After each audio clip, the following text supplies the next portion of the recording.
저분이 누군지 아세요? 마이크를 쥔 청년의 목소리가 연회장 전체를 울렸습니다. 300명이 넘는 하객들의 시선이 일제히 단상으로 쏠렸죠. 호텔 그룹 윤 회장의 칠순 연회, 그 화려한 무대 한복판에 객실 청소복을 입은 노인이 서 있었거든요. 이제 그날의 이야기를 하겠습니다. 남자의 그 한마디에 회장의 얼굴이 창백하게 질렸습니다. 40년을 숨겨온 비밀이 그날 밤 세상에 드러나기 시작했습니다. 이야기의 전말이 궁금하시다면 구독과 좋아요 한번 눌러주세요. 그럼 지금부터 이야기 시작하겠습니다. 3개월 전 여름이 막 시작되던 무렵이었습니다. 서울 강남 한복판에 우뚝 솟은 그랜드 Y 호텔은 국내 최고급 호텔로 손꼽히는 곳이었죠. 로비에 들어서면 천장까지 닿는 크리스탈 샹들리에가 눈부시게 빛났고 대리석 바닥은 구두 소리마저 품위 있게 울려 퍼지게 만들었습니다. 그 화려함 뒤편 직원 전용 복도는 전혀 다른 세상이었습니다. 페인트가 벗겨진 벽, 형광등 불빛이 깜빡이는 좁은 통로, 62살의 강복순 씨는 그 복도를 40년째 걸어왔습니다. 새벽 5시에 출근해서 밤 10시에 퇴근하는 삶. 하루에 30개가 넘는 객실을 청소하면서도 그녀는 단 한 번도 불평한 적이 없었죠. 복순 씨, 오늘 VIP룸 3개 더 추가됐어요. 객실 팀장 한소라가 서류를 내밀었습니다.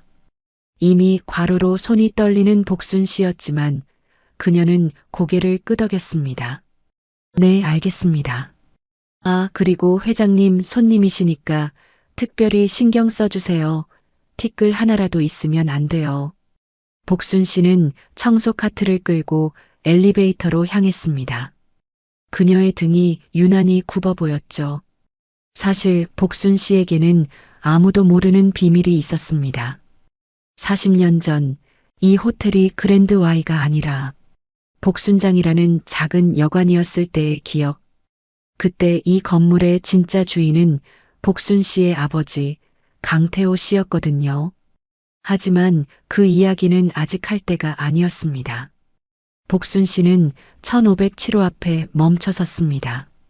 문을 열고 들어서는 순간 익숙한 목소리가 들려왔죠. 어머, 청소부 아줌마네. 잠깐 나가 있어요. 아직 정리 중이거든. 침대에 앉아있던 젊은 여자가 손을 휘휘 저었습니다. 윤채아, 윤재현 회장의 외동딸이었죠. 35살에 이미 호텔 그룹의 전무자리에 올라 있었습니다. 복순 씨는 조용히 고개를 숙였습니다. 죄송합니다. 나중에 다시 오겠습니다. 잠깐. 채아가 복순 씨를 불러 세웠습니다. 혹시 당신 강복순 씨 맞죠? 40년 근속이라던데. 네, 맞습니다. 우리 아빠가 그러시더라고요. 당신만큼 오래 일한 사람이 없다고. 근데 이상하지 않아요? 40년이나 일했는데 아직도 청소부라니. 채아의 입꼬리가 비틀어졌습니다. 보통은 승진을 하든 퇴직금 받고 나가든 하잖아요. 근데 당신은 40년째 같은 자리. 혹시 뭔가 약점이라도 잡혀 있는 거 아니에요? 복순 씨의 손이 미세하게 떨렸습니다. 하지만 그녀는 표정 하나 바꾸지 않았죠. 그냥 이 일이 좋아서 하는 겁니다. 에이, 거짓말. 청소가 좋은 사람이 어디 있어요. 채아가 킥킥 웃으며 손을 저었습니다. 됐어요. 나가봐요. 아, 그리고 다음에 올 때는 노크 좀 크게 해요. 깜짝 놀랐잖아. 복순 씨는 묵묵히 문을 닫고 나왔습니다. 복도에 서서 그녀는 잠시 눈을 감았습니다. 손에 쥔 걸레에서 세제 냄새가 올라왔죠. 40년 그 세월 동안 그녀는 매일 이 냄새를 맡으며 살았습니다. 한때는 이 호텔의 안주인이 될 뻔했던 여자가요. 그날 저녁 복순 씨는 퇴근길에 쓰러졌습니다. 직원 휴게실에서 신발을 갈아 신다가 그대로 의식을 잃었죠.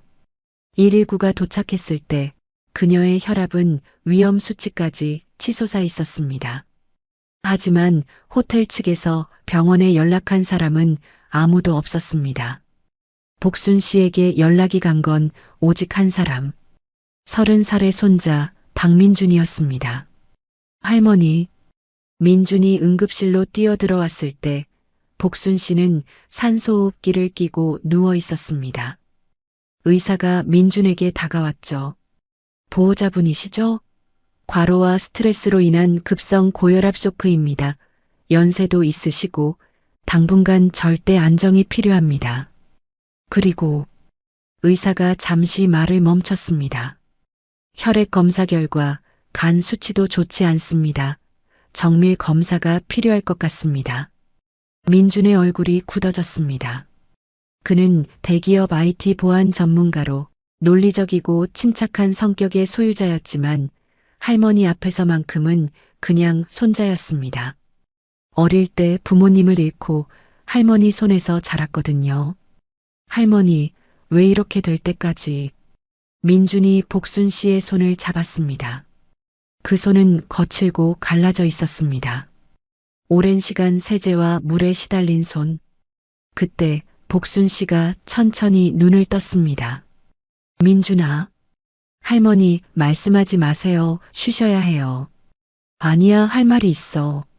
복순 씨가 민준의 손을 꼭 잡았습니다. 그녀의 눈에 40년간 숨겨왔던 무언가가 일렁였죠. 민준아, 그 호텔 있잖아. 네, 원래 우리 거였어. 민준의 눈이 커졌습니다. 할머니, 무슨 말씀이세요? 하지만 복순 씨는 그대로 다시 의식을 잃었습니다. 민준은 굳은 얼굴로 창밖을 바라봤습니다. 저 멀리 강남의 야경 속에 그랜드 Y 호텔의 불빛이 보였죠. 원래 우리 거였다. 그 한마디가 민준의 머릿속을 떠나지 않았습니다. 그날 밤 민준은 잠들지 못했습니다. 노트북을 펼쳐 검색을 시작했죠. 그리고 그는 40년 전의 신문 기사 하나를 발견했습니다. 1985년 8월 15일자 경제면. 신흥 재벌 윤재현, 강남 핵심 부지 복순장 인수. 헐값 매입 논란. 민준의 손이 멈췄습니다. 기사 속 사진에는 젊은 시절의 윤재현 회장이 웃고 있었고 그 옆에 고개를 숙인 채 서류에 도장을 찍는 남자가 있었습니다. 민준의 외증조 할아버지 강태호였습니다. 그리고 그 뒤에 흐릿하게 서 있는 20살 남짓의 여자. 지금의 할머니 강복순이었습니다. 민준은 화면을 응시했습니다. 대체 그때 무슨 일이 있었던 거야? 그의 눈빛이 차갑게 가라앉았습니다. 진실을 파헤치겠다는 결심. 그것이 모든 것의 시작이었습니다. 다음 날 아침 민준은 국내 최대 규모의 도서관으로 향했습니다. IT 보안 전문가답게 그의 검색은 체계적이었습니다. 몇 시간 만에 그는 놀라운 사실들을 발견했습니다. 1983년 강태호는 서울 강남 한복판에 복순장이라는 여관을 운영하고 있었습니다. 당시 강남은 막 개발이 시작되던 황금 땅이었죠. 그런데 1985년 8월 강태호는 갑자기 그 땅을 헐값에 넘겼습니다. 시가의 10분의 1도 안 되는 금액으로요. 매수자는 당시 30살의 신흥사업가 윤재현이었습니다. 민준은 미간을 찌푸렸습니다. 왜 할아버지는 그렇게 싸게 팔았을까? 더 깊이 파고들자 이상한 기록이 나왔습니다. 1985년 7월 강태호는 사기 혐의로 고소를 당했습니다. 고소인은 윤재현이었죠. 하지만 한 달 뒤 고소는 취하됐고 바로 그 직후에 땅이 넘어갔습니다. 민준의 눈이 날카롭게 빛났습니다. 협박이었구나. 그때 민준의 휴대폰이 울렸습니다. 병원에서 온 전화였죠. 할머니가 깨어났다는 소식에 민준은 서둘러 병원으로 달려갔습니다.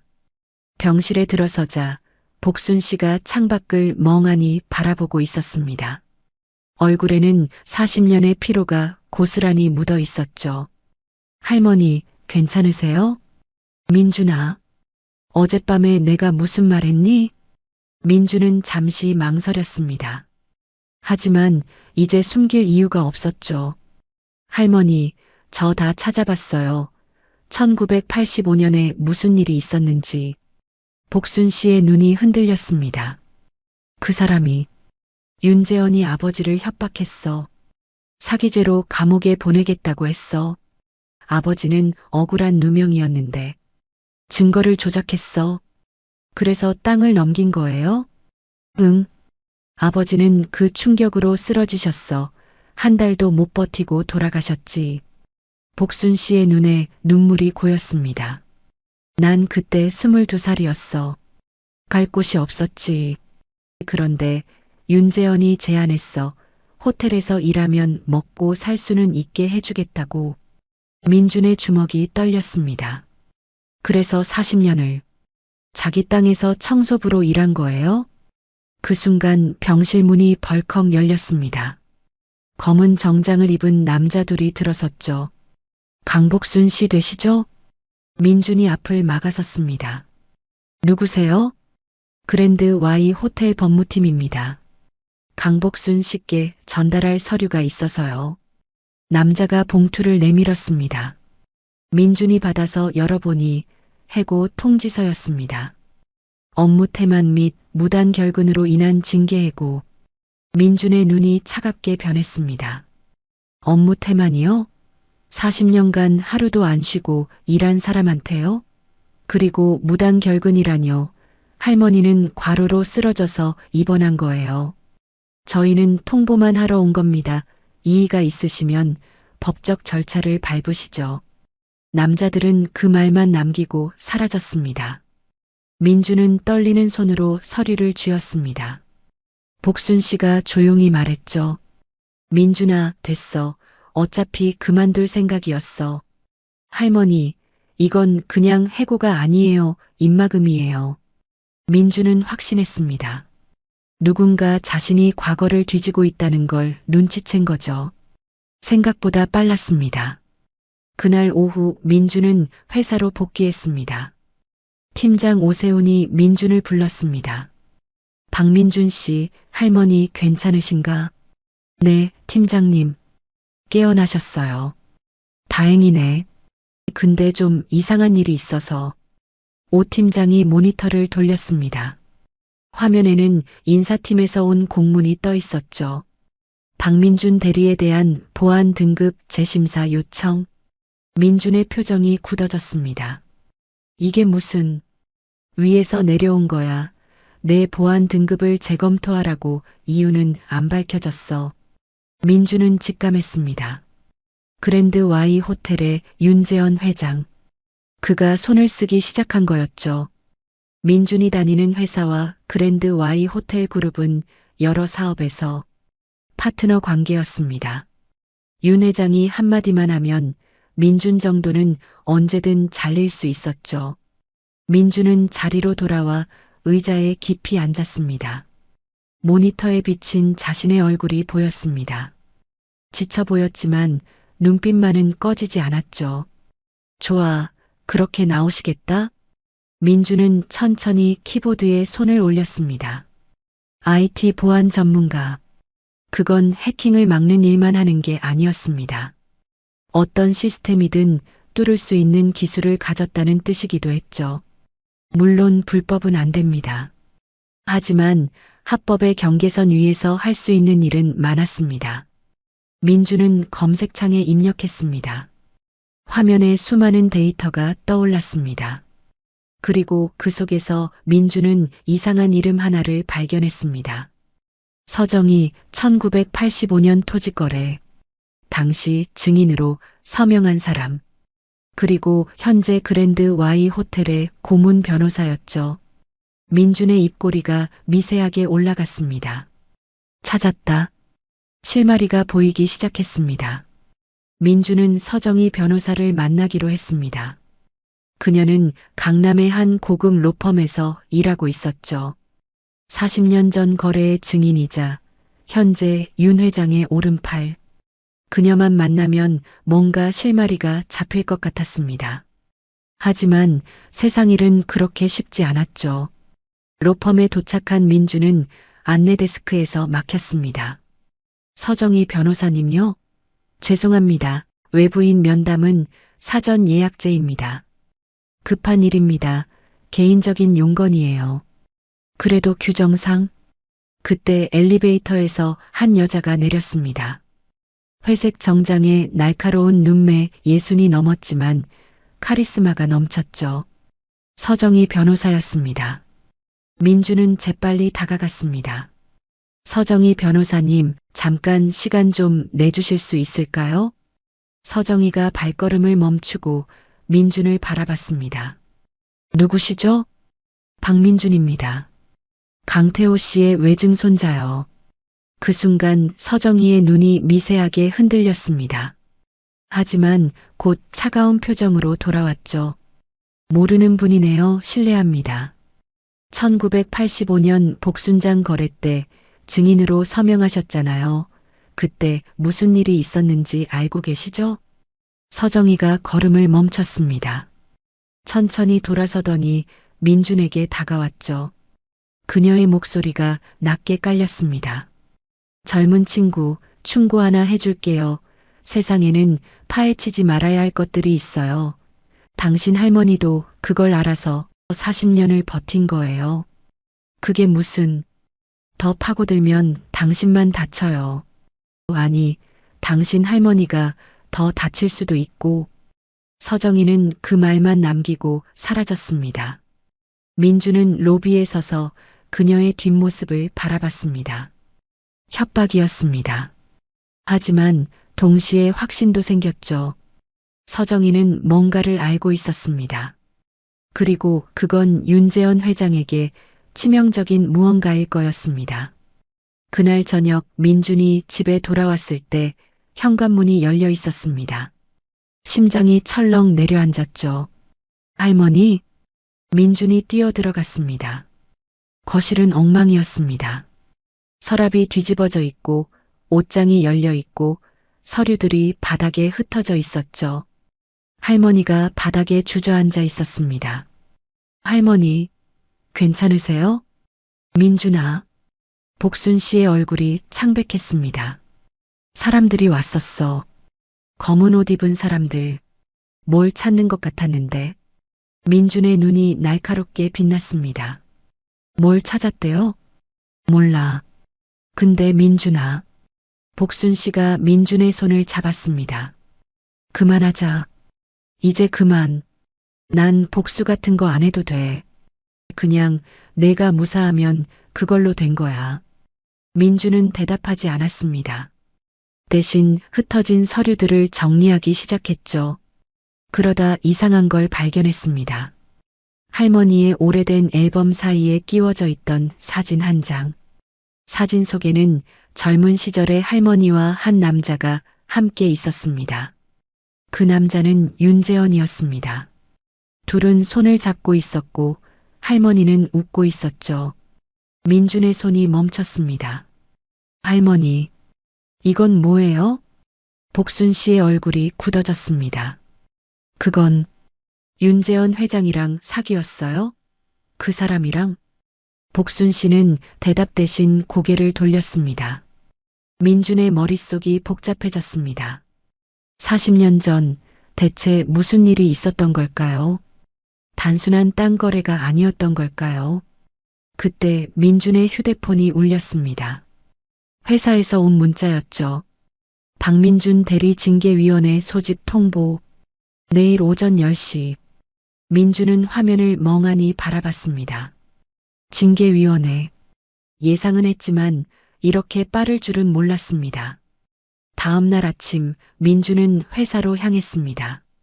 회의실에는 인사팀장과 법무팀장, 그리고 낯선 임원 2명이 앉아 있었죠. 인사팀장이 서류를 펼쳤습니다. 박민준 대리, 회사 보안 규정 위반 혐의로 징계위원회가 소집됐습니다. 보안 규정 위반이라뇨? 전 아무것도. 업무 외 시간에 회사 시스템을 이용해 외부 기업 정보를 무단 조회한 기록이 있습니다. 민준의 눈이 커졌습니다. 어제 검색했던 내용들, 그랜드 Y 호텔 관련 자료들, 그게 문제가 된 거였죠. 그건 개인적인 조사였습니다. 회사 기밀과는 관계없어요. 회사 장비와 네트워크를 사용한 이상 규정 위반입니다.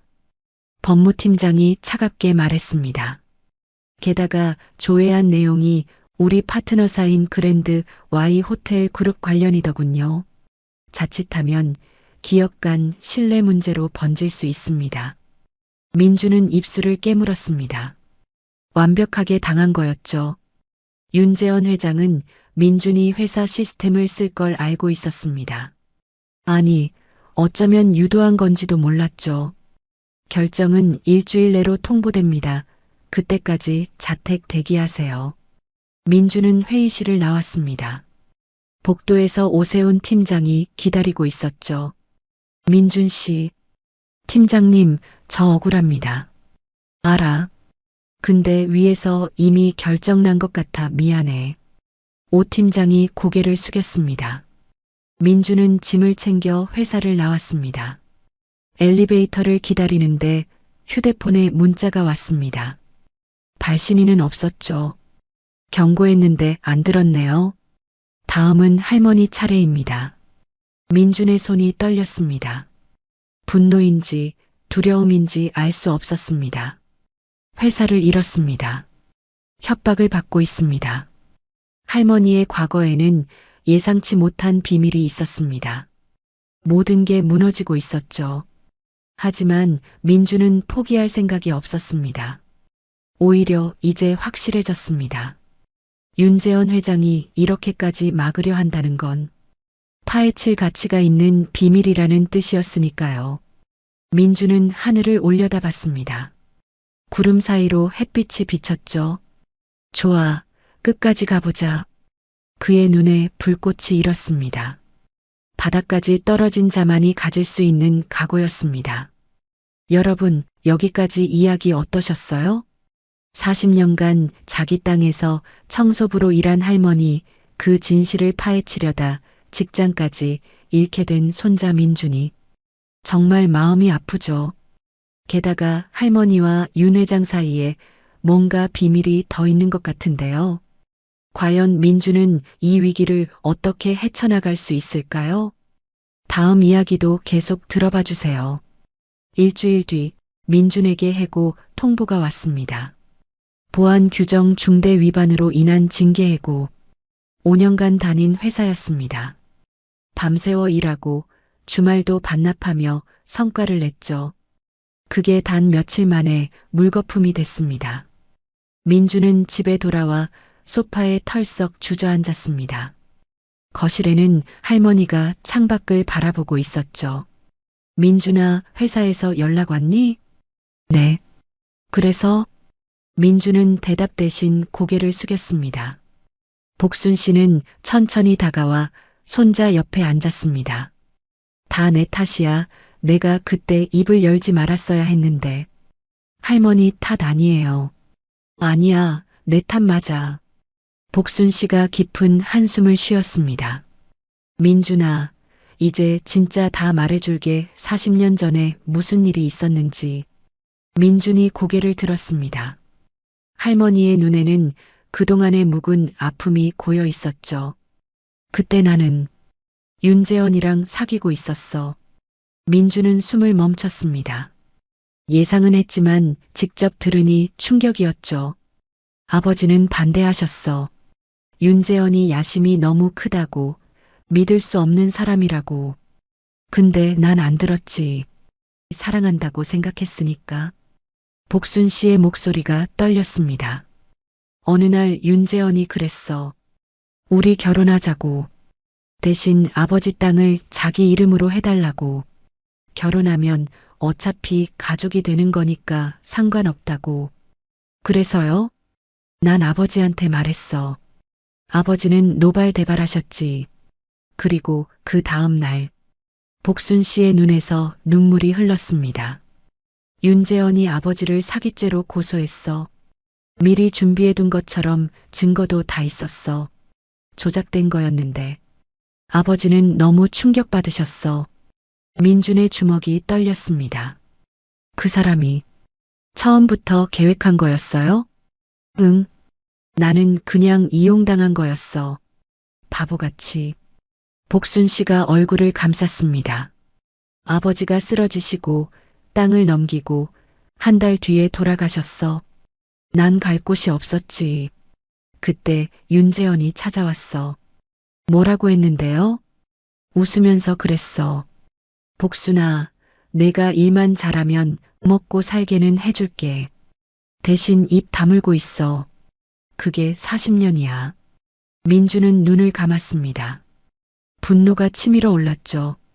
할머니는 40년간 그 남자 밑에서 일한 겁니다. 자신을 이용하고 아버지를 죽인 남자 밑에서 청소부로 하녀처럼. 왜 그렇게까지 참으신 거예요? 처음엔 갈 곳이 없었어. 그러다 가족이 생기니까 더 못 나갔어. 당장 먹고 살 길이 없었어. 그리고 윤재현이 협박했거든. 입 열면 내 가족을 가만 안 두겠다고. 민준의 눈이 젖어들었습니다. 할머니의 40년은 가족을 위한 희생이었습니다. 모욕을 참고 억울함을 삼키며 버틴 세월. 그때 민준의 휴대폰이 울렸습니다. 모르는 번호였죠. 여보세요? 박민준 씨죠? 대학병원 응급실입니다. 강복순 환자분 보호자 되시나요? 민준의 심장이 멈추는 것 같았습니다.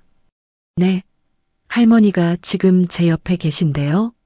아, 죄송합니다. 잘못 걸렸나 보네요. 전화가 끊겼습니다. 민주는 이상한 느낌의 할머니를 바라봤습니다. 복순 씨도 불안한 표정이었죠. 그때 현관문이 벌컥 열렸습니다. 검은 정장을 입은 남자 3명이 들어섰습니다. 민준이 벌떡 일어났죠. 누구세요? 어떻게 들어온 거예요? 박민준 씨, 조용히 따라와 주시죠. 회장님께서 부르십니다. 회장님? 윤재현 회장이요? 남자가 고개를 끄덕였습니다. 거부하시면 곤란해지실 겁니다. 남자들이 민준을 에워쌌습니다. 복순 씨가 앞을 막아섰죠. 민준이한테 손대지 마세요. 어르신은 가만히 계세요. 남자 하나가 복순 씨를 밀쳤습니다. 복순 씨가 휘청거리며 벽에 부딪혔죠. 민준의 눈에 불이 붙었습니다. 할머니한테 뭐 하는 거야? 민준이 남자에게 달려들었습니다. 하지만 상대는 훈련받은 경호원들이었죠. 민준은 순식간에 제압당했습니다. 가만히 있으면 다치지 않습니다. 민준은 끌려가면서 할머니를 바라봤습니다. 복순 씨가 바닥에 주저앉아 울고 있었죠. 민준아. 그 목소리가 점점 멀어졌습니다. 민준이 도착한 곳은 그랜드 Y 호텔 최상층 회장실이었습니다. 통유리 너머로 서울의 야경이 한눈에 내려다 보였죠. 윤재현 회장이 가죽 의자에 앉아 있었습니다. 이른이 넘었지만 날카로운 눈빛은 여전했죠. 앉아. 민주는 움직이지 않았습니다. 왜 이러시는 겁니까? 내가 먼저 시작했잖아. 과거를 파헤치고 내 주변을 캐고. 윤재현이 천천히 일어났습니다. 솔직히 말해줄게. 내 외증조 할아버지 강태호. 그 사람은 순진한 바보였어.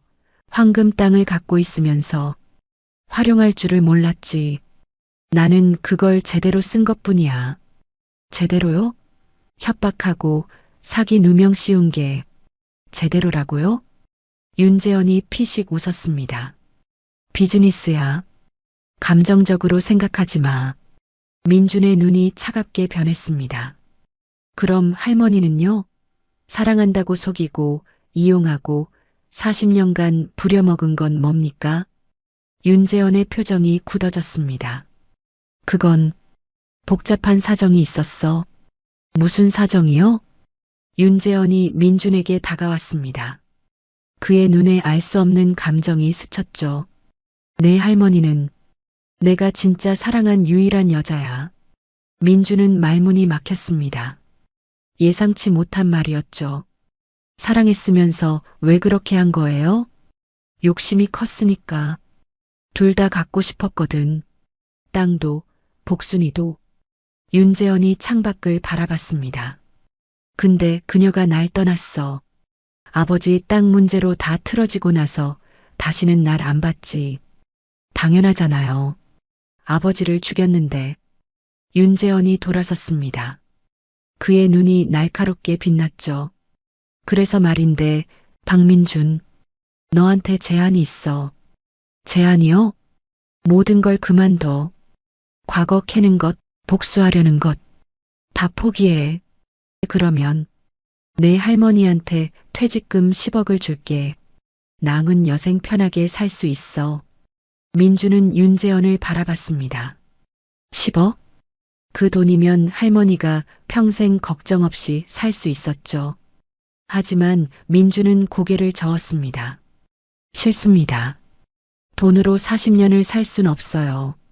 할머니의 아픔은 돈으로 안 지워져요. 윤재현의 얼굴이 차갑게 굳었습니다. 후회하게 될 거다. 후회 안 합니다. 민주는 돌아서서 문을 향해 걸었습니다.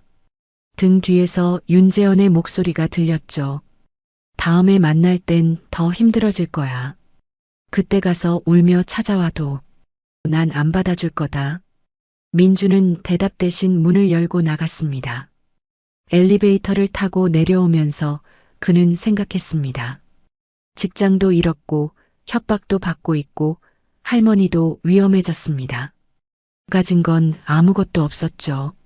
하지만 물러설 생각은 없었습니다. 이제 시작이었으니까요. 집에 돌아온 민주는 할머니를 끌어안았습니다.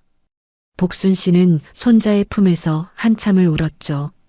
미안해, 민준아. 할머니 때문에 내가 이렇게. 할머니, 저 괜찮아요. 오히려 더 확실해졌어요. 저 사람 반드시 무너뜨릴 거예요. 민주는 다짐했지만 현실은 막막했습니다.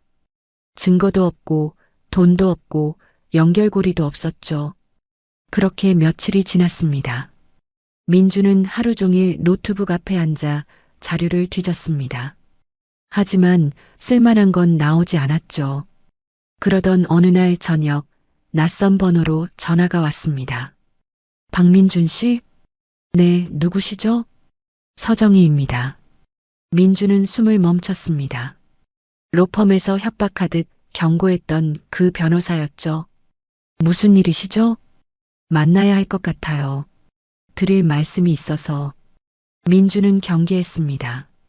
함정일 수도 있었으니까요. 왜요? 저한테 파헤치지 말라고 하셨잖아요.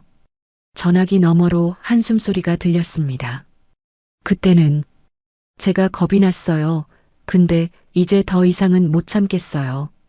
서정희의 목소리가 떨렸습니다. 민준 씨, 저도 피해자예요.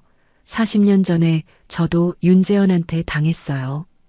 민준의 눈이 커졌습니다. 무슨 말씀이세요? 직접 만나서 얘기해요.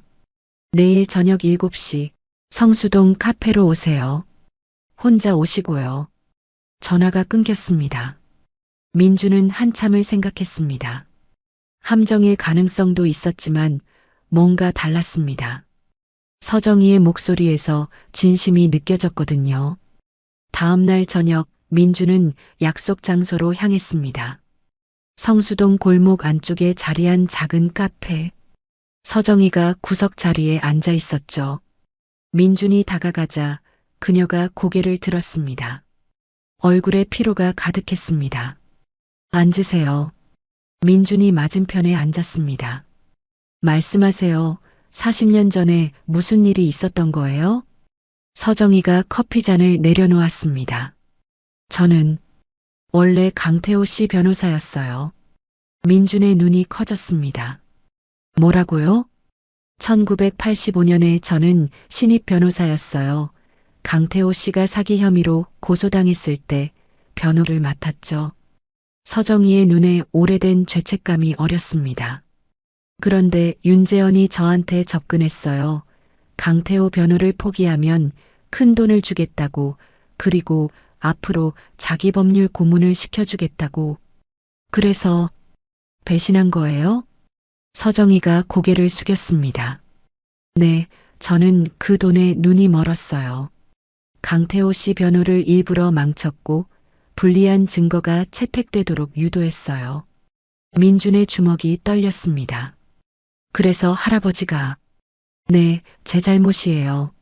저 때문에 강태호 씨가 더 빨리 무너졌어요. 서정희의 눈에서 눈물이 흘렀습니다. 40년을 죄책감에 시달렸어요. 매일 밤 악몽을 꿨죠. 근데 윤재현 밑에서 벗어날 수가 없었어요. 저도 약점이 잡혀 있으니까. 민주는 서정희를 바라봤습니다. 원망스러웠지만 동시에 이해도 됐습니다. 그녀도 윤재현의 피해자였으니까요. 그래서 이제 와서 왜 저한테 연락한 거예요? 서정희가 가방에서 갈색 봉투를 꺼냈습니다. 이거예요. 이걸 드리려고요. 민준이 봉투를 받아 열었습니다. 안에는 오래된 서류들이 들어 있었죠. 계약서, 영수증, 그리고 녹음 테이프. 이게 뭐예요? 1985년 거래의 진짜 기록이에요. 윤재현이 강태호 씨를 협박한 증거, 조작된 사기 고소장 원본. 그리고 서정희가 손가락으로 테이프를 가리켰습니다. 윤재현이 저한테 거래를 제안할 때 녹음한 거예요. 그때는 보험으로 남겨둔 건데 이제 쓸 때가 된 것 같아요. 민준의 심장이 뛰기 시작했습니다. 이건 결정적인 증거였습니다. 40년 전 범죄를 입증할 수 있는 물증이었죠. 왜?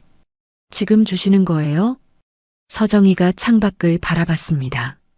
얼마 전에 건강검진 받았는데 암이래요. 말기라서 시간이 얼마 안 남았어요. 민주는 말문이 막혔습니다. 죽기 전에 속죄하고 싶었어요. 강태호 씨한테, 복순 씨한테, 그리고 당신한테. 서정희가 민준의 손을 잡았습니다. 미안해요. 정말 미안해요. 이걸로 부족하겠지만 제가 할 수 있는 건 이게 전부예요. 민준은 한참 동안 서정희를 바라봤습니다. 원망과 감사가 뒤섞인 복잡한 감정이었죠. 고맙습니다. 서정희가 희미하게 웃었습니다. 한 가지 더 있어요. 다음 주 토요일 윤재현 회장 칠순 연회가 있어요. 그랜드 Y 호텔 대연회장에서 열리죠. 그게 왜요? 거기에 다 모여요. 재계 인사들, 정치인들, 언론인들.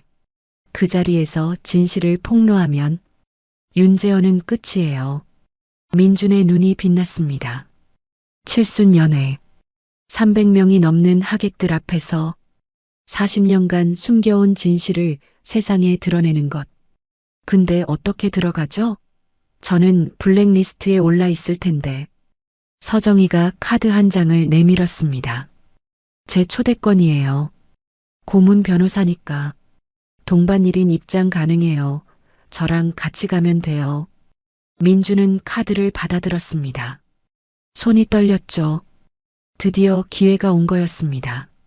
서정희 변호사님, 정말 감사합니다. 고마워하지 마세요.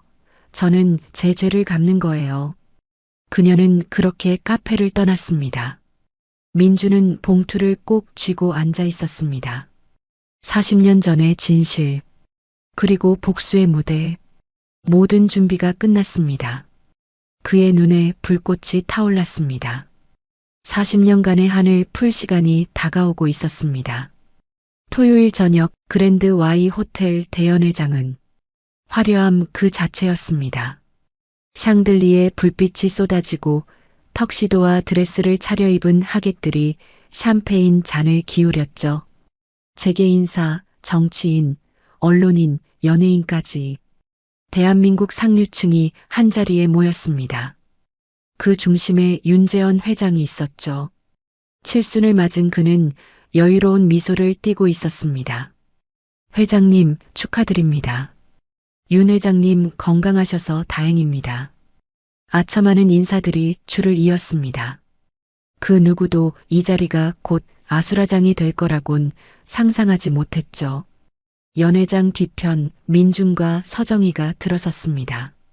민준은 정장을 입고 있었지만 가방 안에는 녹음 테이프와 서류 복사본이 들어 있었죠. 긴장돼요? 서정희가 물었습니다. 아니요, 오히려 차분해요. 민준의 눈은 단상을 향해 있었습니다. 저 위에서 진실을 말할 생각에 오히려 마음이 고요해졌죠. 그때 연 회장 입구에서 작은 소동이 일었습니다. 경비원들이 누군가를 막아서고 있었죠. 여긴 초대받은 분만 입장 가능합니다. 저도 초대받았어요. 그 목소리에 민준이 고개를 돌렸습니다. 할머니 강복순이었습니다. 청소복 차림 그대로였죠. 민준이 달려갔습니다. 할머니, 왜 여기? 민준아, 나도 가야 해. 40년을 참았어. 이제 내 입으로 직접 말하고 싶어. 복순 씨의 눈에는 눈물 대신 결연함이 있었습니다. 민준은 할머니의 손을 잡았습니다. 알았어요. 같이 가요. 민준이 경비원에게 말했습니다. 이분은 제 동반자입니다. 들여보내주세요. 경비원이 망설이는 사이 서정희가 다가왔습니다. 제가 보증합니다. 들여보내세요. 경비원들이 물러났습니다. 세 사람은 연회장 안으로 들어섰죠. 무대에서는 축하 공연이 한창이었습니다. 곧 윤재현 회장의 축사 시간이 다가오고 있었죠. 사회자가 마이크를 잡았습니다. 자, 이제 오늘의 주인공이신 윤재현 회장님의 축사가 있겠습니다. 박수가 터져 나왔습니다. 윤재현이 단상으로 올라가려는 순간 민준이 움직였습니다. 그는 단숨에 단상으로 뛰어올라 마이크를 잡았죠. 잠깐만요. 연 회장이 술렁였습니다. 윤재현의 얼굴이 굳어졌죠. 저 자식이. 경호원들이 달려들려 했지만 민준은 이미 마이크를 쥐고 있었습니다. 저분이 누군지 아세요? 민준이 복순 씨를 가리켰습니다. 청소복 차림의 노인이 연 회장 한복판에 서 있었죠. 300명이 넘는 하객들의 시선이 일제히 쏠렸습니다. 이분은 강복순 씨입니다. 이 호텔에서 40년간 객실 청소를 하신 분이죠. 웅성거림이 퍼졌습니다. 윤재현의 얼굴이 창백해졌죠. 근데 아세요? 40년 전 이 땅은 이분 아버지 것이었습니다. 연 회장이 조용해졌습니다. 민준은 가방에서 서류를 꺼냈습니다. 1985년 윤재현 회장은 강태호 씨에게 사기 누명을 씌웠습니다. 조작된 증거로 협박하고 시가의 10분의 1 가격에 땅을 빼앗았죠. 거짓말이야. 저 자식 끌어내. 윤재현이 소리쳤습니다. 하지만 민준은 멈추지 않았습니다. 여기 증거가 있습니다. 당시 조작된 고소장 원본 그리고 민준이 녹음기를 꺼냈습니다. 버튼을 누르자 40년 전 윤재현의 목소리가 울려 퍼졌죠. 서정희 씨, 강태호 변호 포기하면 5천만 원 줄게. 그리고 앞으로 내 법률 고문 시켜줄 테니까. 근데 그건 불법 아닌가요? 불법? 증거만 없으면 불법 아니야. 내가 다 처리할게. 당신은 가만히 있기만 해. 연 회장의 충격이 퍼졌습니다. 기자들이 카메라를 들이댔고 하객들이 웅성거렸죠. 윤재현의 얼굴이 시뻘겋게 변했습니다. 저건 조작이야. 그때 서정희가 앞으로 나섰습니다. 조작 아닙니다. 제가 직접 녹음한 거예요. 연 회장이 다시 술렁였습니다. 저는 서정희. 40년간 윤재현 회장의 고문 변호사였습니다. 그리고 1985년에는 강태호 씨 변호사였죠. 서정희의 목소리가 떨렸지만 또렷했습니다. 저는 윤재현에게 매수당해 의뢰인을 배신했습니다. 강태호 씨가 억울하게 당하도록 도왔죠. 40년간 죄책감에 시달렸습니다. 이제 더는 숨길 수 없어서 이 자리에 섰습니다. 연 회장은 완전히 얼어붙었습니다. 윤재원이 휘청거렸죠. 너희들. 그때 복순 씨가 천천히 단상으로 올라왔습니다. 청소복 차림의 노인이 마이크 앞에 섰죠. 저는 40년 동안 여기서 청소를 했어요. 복순 씨의 목소리가 떨렸습니다. 제 아버지가 피땀 흘려 일군 땅에서 저는 걸레를 들었죠. 매일 모욕당하고 무시당하면서도 버텼어요. 가족을 지키려고요. 눈물이 그녀의 볼을 타고 흘렀습니다. 근데 이제는 말할 수 있어요. 윤재현, 당신이 내 아버지를 죽였어. 당신이 내 인생을 빼앗았어. 연 회장의 정적이 흘렀습니다. 그리고 누군가 박수를 치기 시작했습니다. 1명, 2명, 점점 박수가 퍼져나갔죠. 복순 씨를 향한 박수였습니다. 윤재현은 그 자리에 주저앉았습니다. 경호원들도 더 이상 움직이지 않았죠. 그의 제국이 무너지는 순간이었습니다. 민준이 할머니를 안았습니다. 할머니, 이제 다 끝났어요. 복순 씨가 손자를 끌어안았습니다. 40년 묵은 눈물이 터져 나왔죠. 연 회장 밖에서 사이렌 소리가 들렸습니다. 누군가 경찰에 신고한 거였죠. 기자들의 카메라 플래시가 쉴 새 없이 터졌습니다. 다음 날 아침 모든 언론의 일면은 같았습니다. 그랜드 Y 호텔 윤재현 회장 40년 전 토지 사기 의혹. 호텔 청소부 할머니의 눈물. 40년 만의 진실.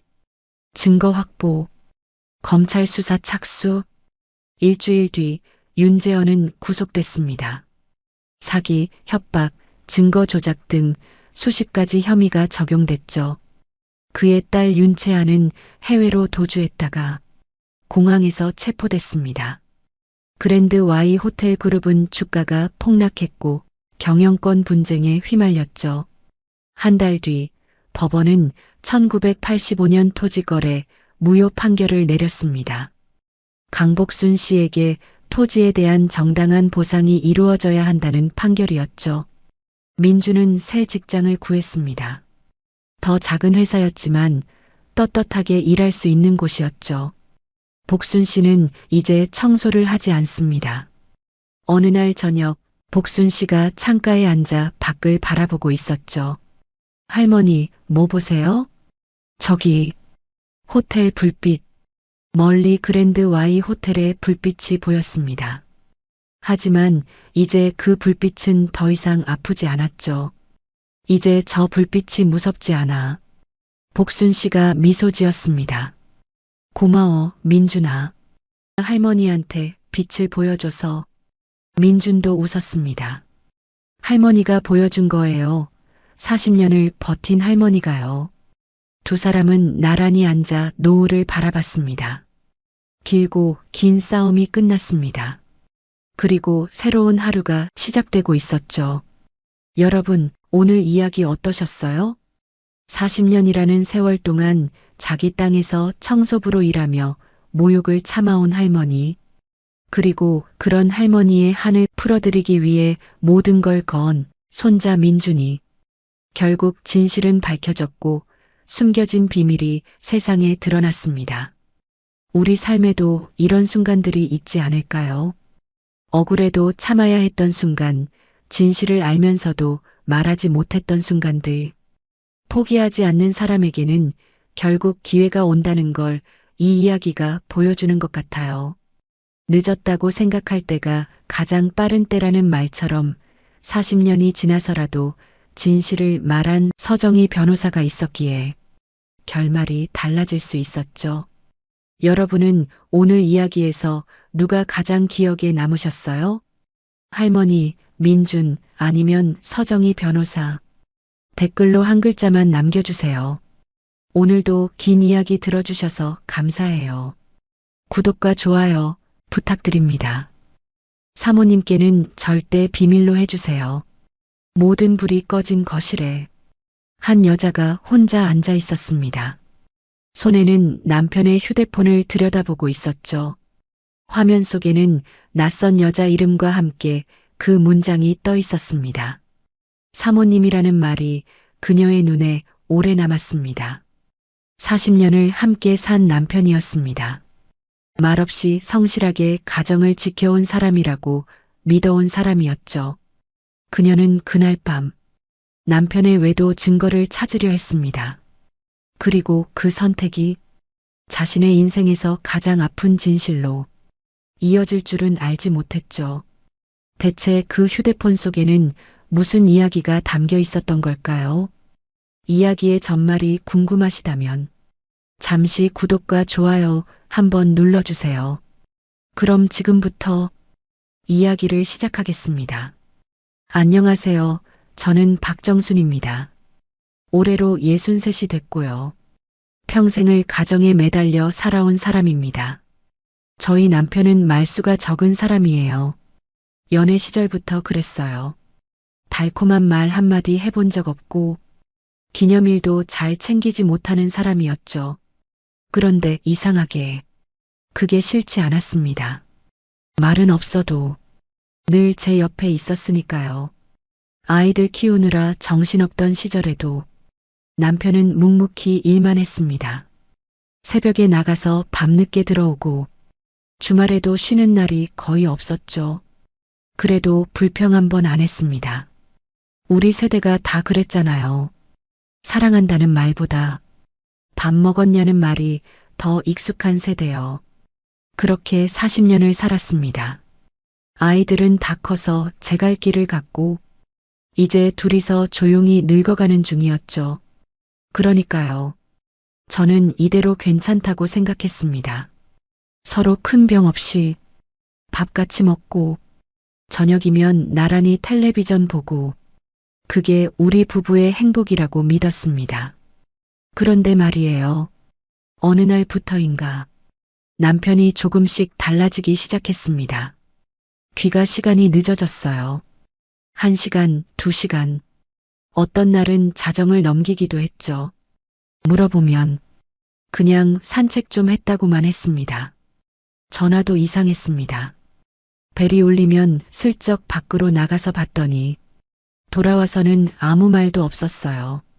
휴대폰도 예전엔 식탁 위에 아무렇게나 두던 사람이 어느 순간부터 늘 잠가 두더군요. 저도 모르게 눈이 가기 시작했습니다. 남편이 웃을 때 누구 생각을 하며 웃는 건지, 전화 받으러 나갈 때 어떤 목소리가 그를 부르는 건지, 밤마다 그런 생각이 머릿속을 맴돌았습니다. 괜히 묻지 않으려 했습니다. 이 나이에 의심부터 하는 아내가 되고 싶지 않았어요. 40년을 함께 산 사람인데 그 정도 믿음은 있어야 하는 거 아닌가요? 그래서 참았습니다. 아무렇지 않은 척 했습니다. 밥상 차리고 빨래 개고 텔레비전 보면서 웃고 근데요. 마음은 그게 안 되더라고요. 혼자 설거지 하다가 문득 손이 멈출 때가 있었습니다. 설마 그 두 글자가 머릿속에서 떠나질 않았습니다. 그러던 어느 날 저녁이었습니다. 남편이 샤워를 하러 욕실에 들어갔어요. 저는 거실을 정리하다가 식탁 위에 놓인 휴대폰을 봤습니다. 평소 같으면 잠겨 있었을 텐데 그날따라 화면이 켜져 있더군요. 잠금이 풀려 있었습니다. 심장이 쿵 하고 내려앉았어요. 보면 안 된다는 거 알았습니다. 40년을 같이 살면서 단 한 번도 해본 적 없는 일이었으니까요. 근데 손이 먼저 움직였어요. 마치 누가 등을 떠미는 것처럼 저도 모르게 휴대폰을 집어들었습니다. 화면을 보는 순간 심장이 멎는 줄 알았습니다. 문자 하나가 와 있었거든요. 오늘 너무 고생하셨어요. 호텔 예약 확인했습니다. 호텔이요? 처음엔 눈을 의심했습니다. 잘못 본 건가 싶어서 다시 읽어봤어요. 틀림없이 호텔이라고 적혀 있었습니다. 보낸 사람은 최미연. 처음 보는 여자 이름이었어요. 손이 떨렸습니다. 휴대폰을 떨어뜨릴 뻔했어요. 이 사람이 정말 머릿속이 하얘졌습니다. 40년을 함께 살면서 이렇게 무너지는 기분은 처음이었어요. 그 세월이 다 뭐란 말인가요? 설마 이럴 수가 있나 믿고 싶지 않았습니다. 근데 눈앞에 증거가 있었어요. 호텔 예약이라니. 그게 무슨 뜻인지 애써 모른 척하고 싶었습니다.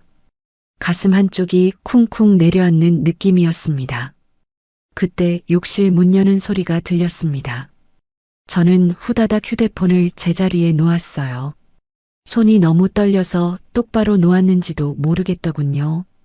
그리고 아무것도 모르는 척 부엌으로 갔습니다. 뭐해? 남편이 물었을 때 저는 돌아보지 않고 대답했습니다. 응, 물 좀 마시려고. 목소리가 떨리지 않았는지 지금도 모르겠어요. 물을 마시는 척하면서 창밖을 바라봤습니다. 눈물이 날 것 같았거든요. 근데 들키면 안 됐어요. 아직은 아무것도 모르는 척해야 했습니다. 그날 밤 저는 잠을 이룰 수가 없었어요. 남편은 평소처럼 옆에 누워 코를 골며 잤습니다. 저는 천장만 바라봤어요. 눈을 감아도 잠이 오질 않더군요.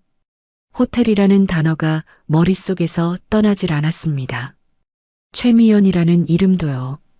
대체 그 여자가 누구길래 내 남편과 호텔을 예약하는 건지, 어떻게 만났을까? 얼마나 됐을까? 나는 뭐였을까? 온갖 생각이 꼬리에 꼬리를 물었습니다.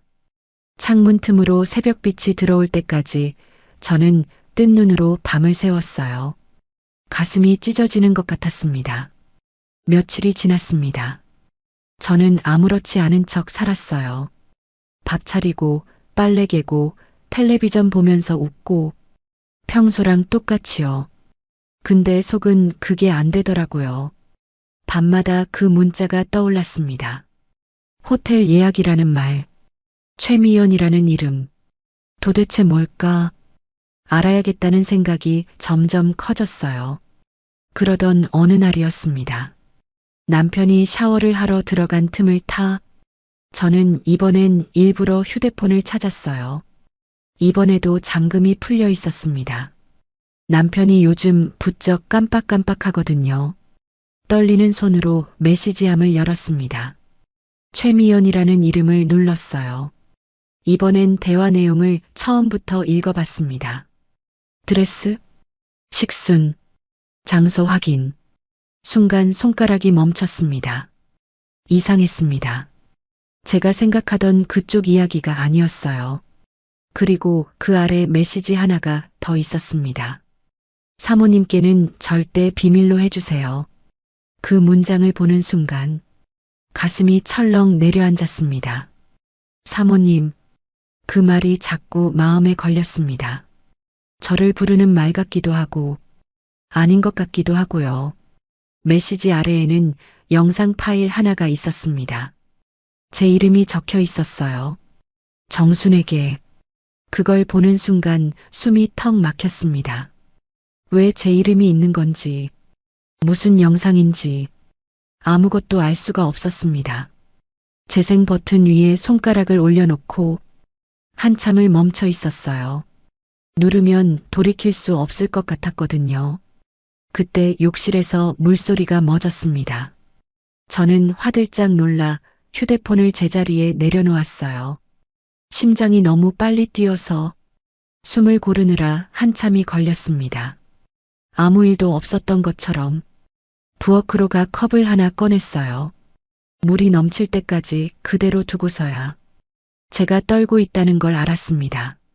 그날 밤 저는 잠을 잘 수가 없었어요. 외도라는 생각도 아니라는 생각도 머릿속에서 뒤엉켜 있었습니다. 드레스와 식순, 그리고 제 이름이 적힌 영상, 어느 쪽도 선뜻 이어지지 않았어요. 확실한 건 하나였습니다. 이건 제가 처음 생각했던 이야기랑은 조금 다르다는 것, 그리고 그 답은 아직 휴대폰 안에 남아있다는 것 뿐이었습니다. 며칠을 그렇게 보냈습니다. 영상을 봐야 하나 말아야 하나 매일 밤 고민했어요. 근데 모르는 채로는 못 살겠더라고요. 이대로 가슴에 묻어두기엔 너무 답답했습니다. 그러던 어느 날 밤이었어요. 남편이 소파에서 텔레비전을 보다가 그대로 잠이 들었습니다. 저는 살금살금 식탁으로 갔어요. 휴대폰이 거기 있었거든요. 이번에도 잠금이 풀려 있었습니다. 떨리는 손으로 메시지함을 열고 그 영상 파일을 찾았어요. 정순에게 심호흡을 하고 재생 버튼을 눌렀습니다. 화면이 켜졌습니다. 어디선가 본 것 같은 복도가 보였어요. 하얀 벽에 긴 의자들, 병원이었습니다. 그리고 화면 가운데 남편의 얼굴이 나타났어요. 유난히 수척해 보였습니다. 볼이 움푹 들어가 있었고 눈 밑에 그늘이 져 있었어요. 남편이 카메라를 보며 쑥스럽게 웃었습니다. 말을 꺼내기까지 한참이 걸리더군요. 정순아, 남편의 목소리가 들렸습니다. 나야 당신 남편 성호. 또 멋쩍게 웃었어요. 이런 거 처음 찍어보네. 어색해서 어떻게 해야 할지 모르겠다. 남편이 잠시 말을 멈췄습니다. 그리고 표정이 조금씩 어두워졌어요. 정순아, 사실은 남편이 입술을 깨물었습니다. 나 병이 있대. 심장이 멎는 것 같았어요. 의사 선생님이 그러더라. 시간이 얼마 없대. 눈앞이 캄캄해졌습니다. 남편이 말을 이었어요. 그래서 생각했어. 남은 시간 동안 뭘 해야 할까? 당신한테 뭘 해줄 수 있을까? 그 생각만 했어. 남편의 눈가가 붉어지더군요. 그러다 떠올랐어. 우리 결혼식 40년 전에 우리 허름한 예식장에서 빌린 드레스 입고 올렸잖아. 하객도 별로 없었고 밥도 설렁탕으로 대충 때웠고. 남편이 웃었습니다. 근데 그 웃음이 눈물처럼 보였어요. 그때 당신 드레스 입은 모습 아직도 기억나. 예뻤어. 그래서 준비했어. 리마인드 웨딩이라고. 결혼식 다시 올리는 거야. 남편이 말했습니다. 이번엔 제대로 해주고 싶었어. 예쁜 드레스도 입히고, 좋은 데서 밥도 먹고, 사진도 많이 찍고. 최미연 씨는 웨딩 플래너야. 그 사람이 다 도와줬어. 호텔도 그 사람이 알아봐 준 거고. 남편이 코를 훌쩍였어요. 저는 휴대폰을 든 채로 그 자리에 얼어붙어 있었습니다. 눈물이 멈추지 않았어요. 저는 그제야 알았습니다. 그동안 제가 상상했던 그 모든 게 전부 틀렸다는 걸요. 외도가 아니었습니다. 남편이 저 몰래 준비하던 건 마지막 선물이었어요. 자기가 떠나기 전에 저한테 행복한 기억을 남겨주려고 그렇게 숨기고 있었던 거였습니다. 영상 속 남편이 한참을 말없이 있다가 다시 입을 열었어요. 정순아, 미안해. 남편의 목소리가 떨렸습니다.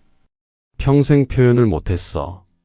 사랑한다는 말, 고맙다는 말, 한 번도 제대로 못했잖아. 맨날 무뚝뚝하게만 굴고, 당신 마음도 몰라주고, 그게 후회돼. 남편이 눈물을 닦았어요. 그리고 걱정돼. 내가 먼저 가면, 당신 혼자 어떻게 살까? 그 생각하면 잠이 안 와. 밥은 제대로 챙겨 먹을지, 아프면 누가 병원 데려갈지. 남편이 카메라를 똑바로 바라봤습니다. 정순아, 부탁이야. 나 없어도 잘 살아. 건강하게 오래오래 살아. 알았지? 사랑해. 영상이 끝났습니다. 저는 한참을 그 자리에 앉아 있었어요. 휴대폰을 꼭 쥔 채로 소리 없이 울었습니다. 소파에서 남편의 코 고는 소리가 들렸어요. 저 사람이 저렇게 아픈 줄도 모르고 저는 의심만 하고 있었습니다. 가슴이 찢어지는 것 같았어요. 다음 날 아침이었습니다. 남편이 밥을 먹다가 물었어요. 어제 잠 못 잤어? 눈이 많이 부었네.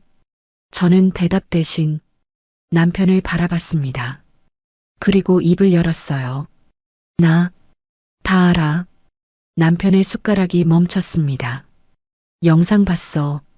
남편이 아무 말도 못하더군요. 얼굴이 굳어졌어요. 왜 혼자 숨겼어? 제 목소리가 떨렸습니다. 왜 나한테 말 안 했어? 남편이 고개를 숙였어요.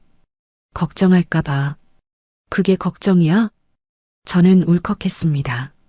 40년을 같이 살았는데 이런 걸 혼자 짊어지면 어떡해. 남편이 한참을 말없이 있다가 조용히 말했어요. 미안해. 리마인드 웨딩.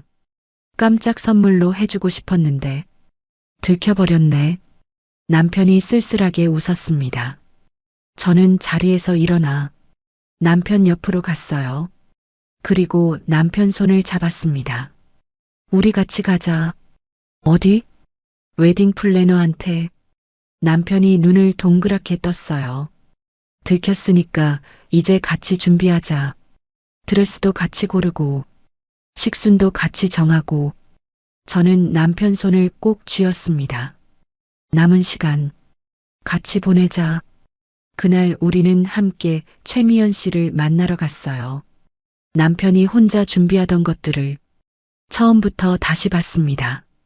드레스 사진들, 호텔 연회장 사진들, 식순표, 남편이 얼마나 공들였는지 하나하나 볼 때마다 눈물이 났어요. 한 달 뒤 우리는 리마인드 웨딩을 올렸습니다. 작은 호텔 연회장이었어요. 하객은 아이들과 손주들 뿐이었지만 그걸로 충분했습니다. 저는 하얀 드레스를 입었어요. 40년 전보다 훨씬 예쁜 드레스였습니다.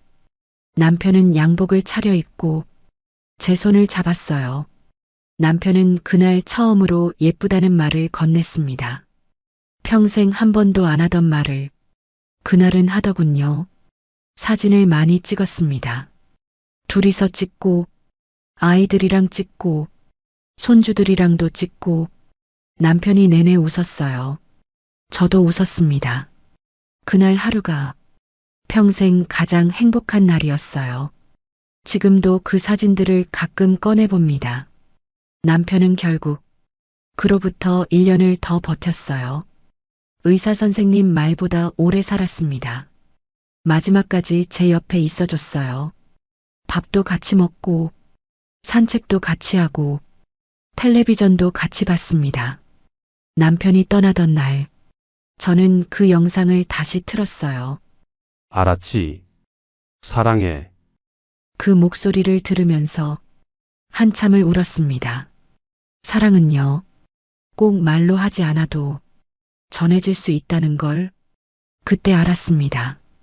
그리고 어떤 헌신은 오해 속에서도 끝까지 조용히 남는다는 것도요. 지금도 가끔 생각합니다. 남편이 왜 끝까지 혼자 견뎠는지, 왜 아프다는 말 한마디 못했는지.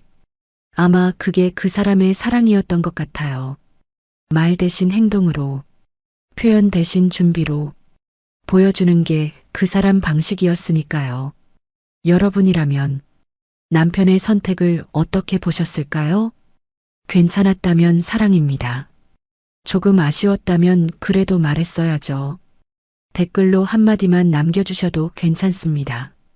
우리 주변에도 이런 이야기가 조용히 숨쉬고 있지는 않을까요? 이야기가 마음에 남으셨다면 구독과 좋아요 부탁드려요. 다음에 또 좋은 이야기로 찾아뵐게요.